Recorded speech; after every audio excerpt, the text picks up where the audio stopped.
14 दिन क्वारंटीन में रहना होगा। और इस वक्त सुशील पांडे तफसीलात के लिए हमारे साथ जुड़ चुके हैं। सुशील, जिस तरह से पूरे मुल्क में कोरोना के मामले तेजी से अभी बढ़ ही रहे हैं, इन पर नकेल कसने की सरकार की जो कोशिशें हैं वो कहीं ना कहीं कमजोर है, और वहीं दूसरी तरफ दिल्ली सरकार ने, केजरीवाल सरकार ने आंध्र प्रदेश के लिए खासकर जो गाइडलाइंस जारी की हैं, क्या वजूहात हैं इन तफसीलात की, और मुल्क में कोरोना के हालात को लेकर सरकार की क्या कोशिशें हैं और क्या कमियां हैं?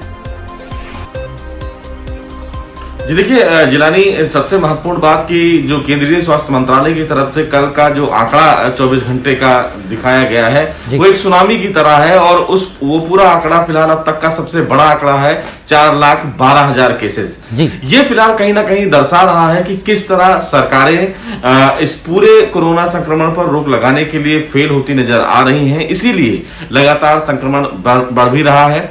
कई राज्यों में जो आंशिक लॉकडाउन है जिलानी, उसको लगाया गया है, बावजूद इसके लगातार जो केसेस हैं वो इंक्रीज कर रहे हैं। सबसे महत्वपूर्ण बात इस मामले में सरकार को और प्रशासन को और साथ ही साथ हम जैसे तमाम लोगों को भी जागरूक होने की आवश्यकता है कि ये कोई आम और खास लोगों की बीमारी नहीं है, जबकि हर तबके के लोगों के लिए बीमारी है। लिहाजा इस पूरे मामले में कहीं ना कहीं सतर्क और गंभीर होने की आवश्यकता है।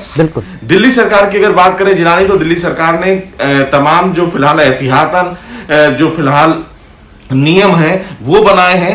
हालांकि ये नियम कल मुख्यमंत्री के द्वारा लिया गया है कि केरल और आंध्र प्रदेश से जो लोग आ रहे हैं उनको फिलहाल 14 दिन का क्वारंटाइन जो होता है वो इंस्टीट्यूशनल क्वारंटाइन में रहना होगा।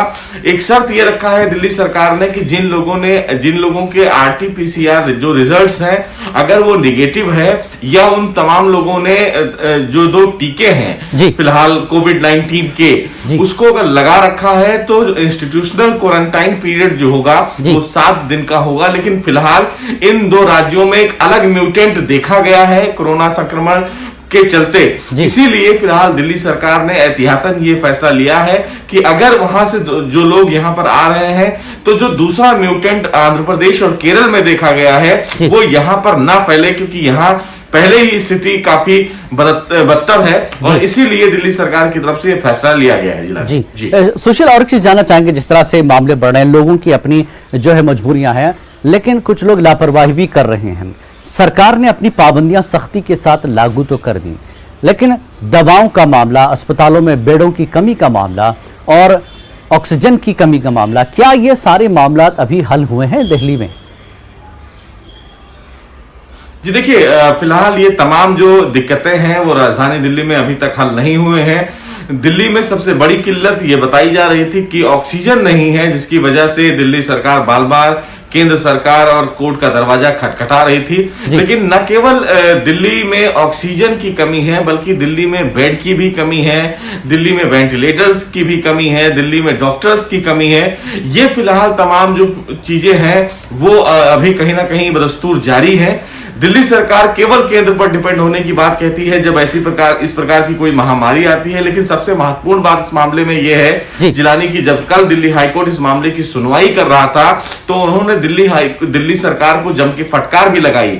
उन्होंने कहा कि आप अपनी जिम्मेदारी से भाग नहीं सकते हैं। 2014 से लेकर अभी तक ऑक्सीजन, वेंटिलेटर और इन तमाम मूलभूत सुविधाओं के लिए दिल्ली सरकार की तरफ से कोई कदम नहीं उठाया गया। ये फिलहाल एक आरटीआई में भी खुलासा हुआ है, जिस पर दिल्ली सरकार ने कल जिलानी एक रियलिटी चेक किया।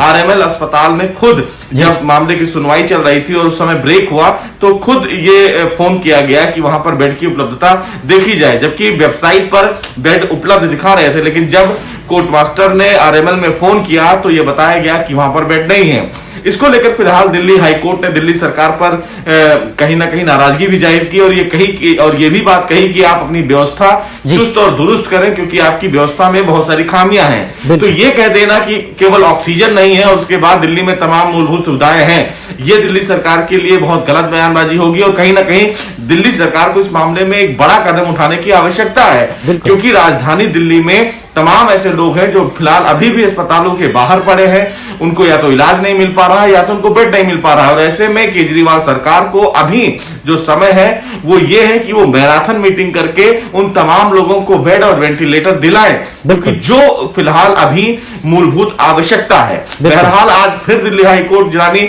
सुनवाई करने वाला है ऑक्सीजन की किल्लत को लेकर।